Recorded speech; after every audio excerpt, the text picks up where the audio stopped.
Hey everyone, it's Danica and welcome to Something Like a Star. Today I want to talk to you guys about this book that I picked up in the store on a whim. It's called How to Be a Heroine by Samantha Ellis. Now it was published about a year and a half ago. It was actually originally published in January of 2014 in England, but it was published in the United States just a couple months ago in February. I was in Barnes & Noble walking around, spending a day reading and picking up books to take to the cafe, and I was almost at the cafe and there was a table set up just there and it had a number of the books they were showcasing and this was on it. And it caught my eye because I love purple. And I also liked all the little portrait silhouettes of the literary ladies. So I grabbed it and added it to my pile and went to the cafe. And didn't really look at it for a bit. It was one of the last books I looked at.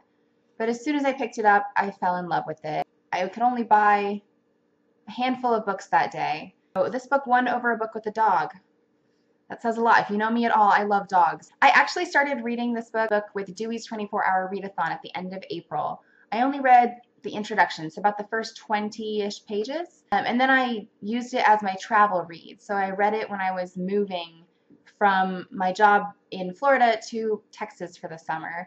And I finished it May 11th, I believe, and I loved it. I love this book. The book to me feels very much like sitting down with a close friend, grabbing a cup of coffee, grabbing some warm blankets, and just talking about books with your best friend. How to Be a Heroine is part memoir, part literary analysis. Samantha tells her story from childhood to adulthood through her favorite literary heroines. She starts with Sleeping Beauty and The Little Princess and ends with Scheherazade from 1001 Night. You may have also heard of it as Arabian Nights.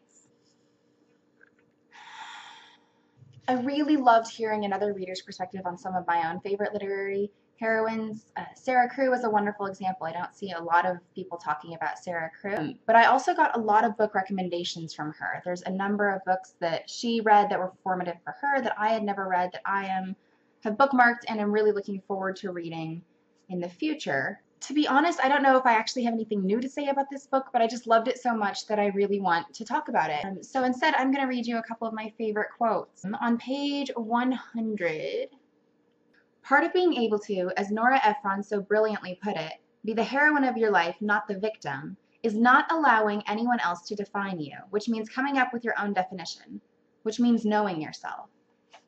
I love that. I love that this book is a journey from and feeling like there's these external pressures to do one thing and you really don't want to do it and you want to do the other, and looking to literature and literary women for inspiration on how to live your own life. I think that's fantastic. I think it's wonderful. And I felt like I saw my own story put down in book form. It was a little bit like reading a personal memoir, except I didn't write it and it's not about me. There's also this really wonderful line, I have it on my phone. I don't think anyone is born to be a heroine. It takes effort, valor, and willingness to investigate your own heart. That's incredible. It's this journey of a woman who is growing up from girl to woman and along the way becoming her own heroine in her life. It's a journey of self-discovery and a journey of what is a heroine, what defines being a heroine, and how do I apply that to my life. Who is a proper literary heroine? Who is problematic to look to and who is really straightforward to look to, and who is straightforward to look to despite the problematic aspects of their writing. And I think it's a fantastic examination of literature and the way that women are portrayed, but also the way that women are used by their readers. I think that very often women are written into a mold, and this book is awesome because it examines women outside of the mold, and it examines women by a woman as it pertains to a woman's development in life. And it's just not something that's really talked about. You see a lot of analysis of the portrayal of heroes and how it helps young men develop, but you really don't see the same with women. And you really don't see the same sort of representation with women. So it's awesome that this exists. I am just really glad this exists. I also love that she talks about books across the gamut of genres. She talks about fairy tales, and she talks about Gone with the Wind, and she talks about 1001 Nights, and she talks about some contemporary fiction as well.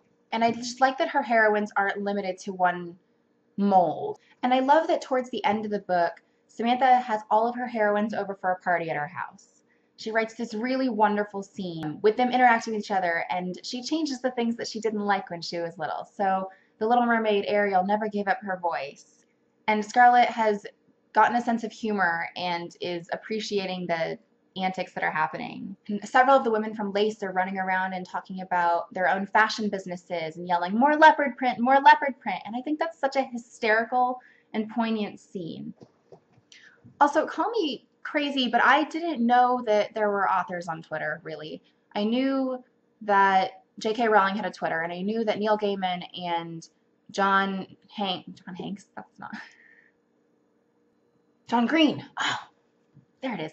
And I knew that John Green and Neil Gaiman had a Tumblr, but it just never really occurred to me that anyone other than the super bigwigs and the super ordinary were on Twitter and interacting with people. And I found this out because over the past month, I've had 2 separate authors like my tweets about finishing their books, which I thought was really cool. It didn't ever occur to me that they would be interacting with the small fry who are reading their books. So I really loved and appreciated the fact that Samantha liked my tweet. It wasn't even that exciting of a tweet. It said, Danica has rated this book on Goodreads 5 out of 5 stars. And I really hope that she publishes more books. I actually don't know if she has really any more other than this one out right now. I know she's a playwright, so she has lots of plays, and I would love to go see some. I live very far away from where they're normally put on, but if I am ever in New York, I would love to stop and see them, or London. I really hope she reads more. I enjoyed her style. I felt like it was very conversational, like I mentioned earlier, very much like talking to a best friend. In fact, she actually ends the book with a recipe, a family recipe for her mother's masapan, which she describes it as Iraqi Jewish marzipan. It's called masapan. And it looks really easy to make, and so I'm going to make it and then read more of her books because I think she's really awesome. So yeah, that is How to Be a Heroine by Samantha Ellis. And I hope you guys enjoyed it and that it inspires you to go check it out. I know that at Barnes & Noble, at least, they've got a 20% off sticker on it sometimes, plus they have the membership discount, so it's definitely worth checking out. It was about $14.95 in American dollars, so probably about 11 pounds, 10 or 11 pounds if you want to get the British edition. I know that the British edition has a different cover. I think this cover honestly is a little bit better. Yeah, I hope you go and check it out. Today's song of the day is Basket Case by Green Day, and I'll see you guys next week.